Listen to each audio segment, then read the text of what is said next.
Hi everyone, this is Yukti Belwal, and as you know, right now I'm at Manipal University College, Malaysia, and in this Malacca campus, and we got this opportunity to have an interview with Professor Jay Kumar. He's the Dean Faculty of Medicine, and we would like to know more about this program in Malaysia, and why should students who are looking for medicine with a good standard should choose this college. So first of all, thank you so much for giving us this time. So would like to know this pattern, this study, the syllabus, how similar it is with the Indian syllabus. Okay, right. Thank you. I think it's a very interesting question. Basically, if you look, Manipal University College Malaysia has been in Malacca, Malaysia for 25 years. And when the curriculum first started off way back in 1997, it was a wholly Kasturba Medical College Manipal curriculum. But over the time, over 5 or 6 years, it has tweaked to meet local requirements. Example, like in India, a program is 4.5 years, a medical program. It has been extended by another 6 months. And during the 6 months, the students actually undergo what we call as a shadow housemanship. So we have tweaked the Indian program. The base is typically an Indian curriculum, but it has been tweaked to meet to Malaysian expectations and guidelines, where students can actually move any part of the world. I think that's what we are looking at, especially in this era of globalization. Okay. Can you talk more about the hospitals? One hospital is in Malacca and one is Muar. Like how many beds and what all facilities are there? Right.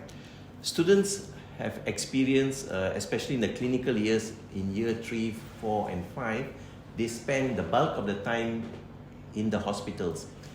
And we have few hospitals. The main hospital is in Malacca.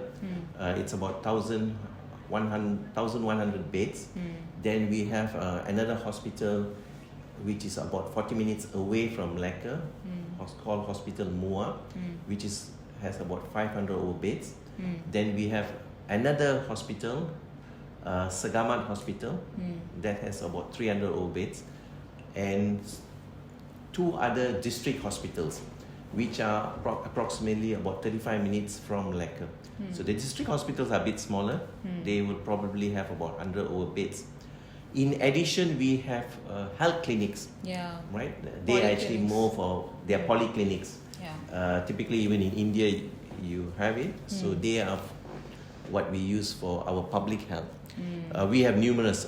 We have about 15 to 16 health clinics. And these are all health clinics run by government centers, and students are posted in these healthcare facilities. Okay, I learned a lot about the accreditation of this degree of this college to numerous countries, and their students can practice anywhere in the world. So can we have a talk about this thing? Yes. Where all the students can go abroad? Yes. Our program basically is accredited in Malaysia. We have a full 5 years. That's a maximum program can be accredited. And we were the first private medical school in Malaysia to have a 5-year accreditation way back in 2010. Of course, now there are more private schools which have a 5-year accreditation.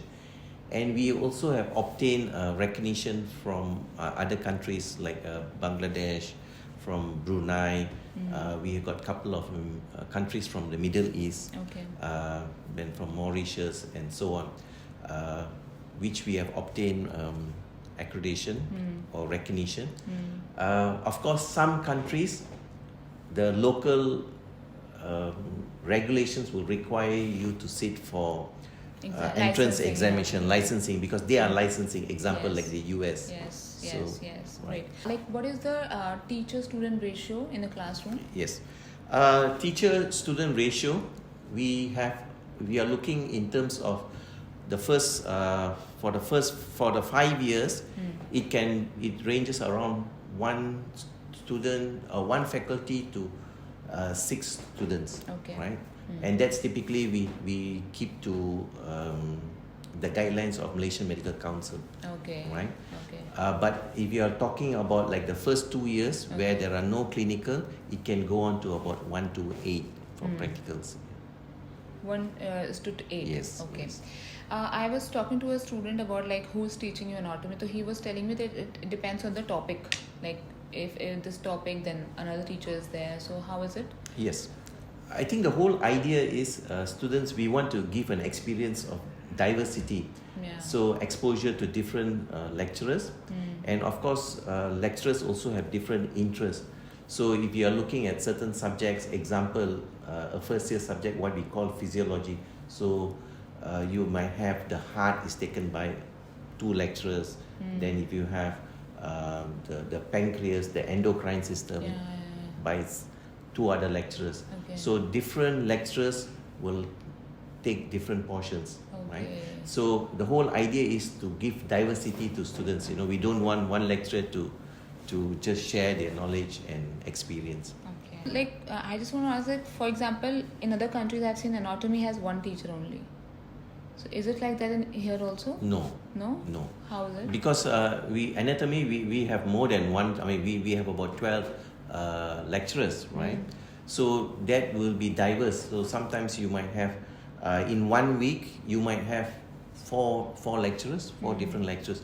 But typically the lecturers are from a background of anatomy. They are all anatomists. Okay. Right? If they are studying physiology. But are they specialized into Yes. something? Okay. All our lecturers have a postgraduate, definitely have, Okay. because that is a requirement by medical authorities in Malaysia. Okay. So that is a Very regulatory high requirement. standards, Yes. okay.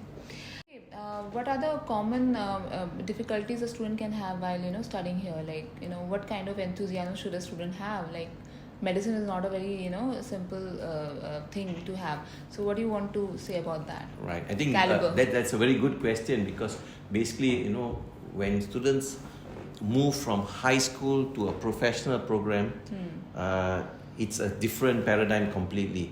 So one of the common things is volume, because medical program, professional program, it's very voluminous.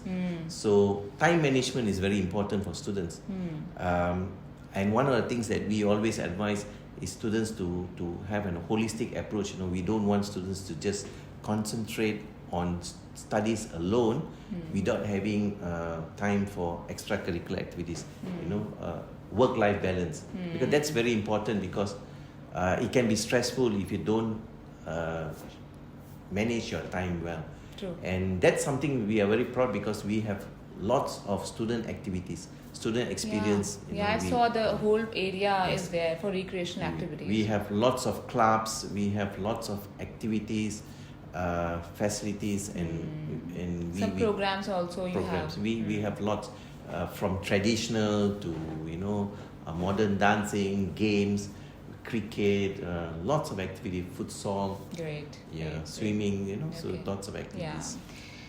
Typically, in one day, how many hours of classes a student will be doing? Okay. It depends. Typically, our working time is from 8 o'clock to 5 o'clock. Okay. Right. In between, sometimes students will have, of course, they will have breaks for their lunch. Sometimes in between, they might have 1 hour breaks. Yes. But typically, the working time is 8 o'clock to 5 o'clock. But of course, some days they may finish at 4 o'clock. Especially the first 2 years, classes quite often might finish at around 4 o'clock. Okay. What happens like if a student is not good at particular subject and is not able to clear that subject? So how you take care of that thing? Okay. We have a very strong mentor program, academic mentoring program. That's in addition to counseling. Counseling, basically, counselors look more into the mental health. These are academic mentors. So we break down the students, say maybe 8 to 10 students will have a lecturer as a mentor. Okay. So that will be the first line. Right? Then there'll be discussion with the mentor, and then the mentor will ask you, okay, maybe you need to go to a subject expert, and then we will assist you with that, in terms of, I think in that part, our faculty is quite committed, because as far as we want students to come in and leave the program within the allocated time. Okay. If in case a student fails any subject, then what happens? It depends. In the first year, the first 2 years, if a student fails a professional exam, there's avenue to what we call as a supplementary exam after 1 month. So if the student passes that, the student does not lose time. But Okay. if the student fails a supplementary exam, then you have to sit after 6 months. Can I ask you this question, like how did you end up joining this organization as a dean of faculty of medicine? Like you like the culture of it, or this what motivated you? I mean, I think when I was in studied in Manipal, there were no private medical schools in Malaysia. Okay. Right? So I never dreamt that I will ever get into a medical school.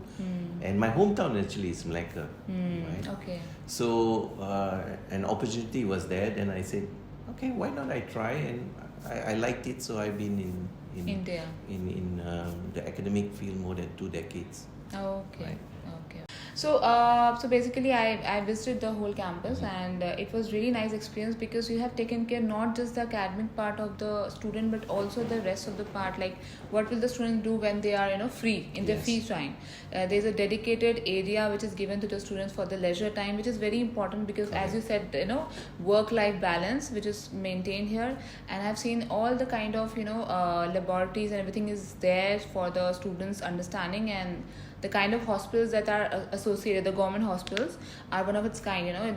Such a huge infrastructure it is, which really makes it a very good experience for a student who comes to Malaysia and studies in Manipal College. Thank you so much Right. for your Thank you. interview. Take care. Welcome, most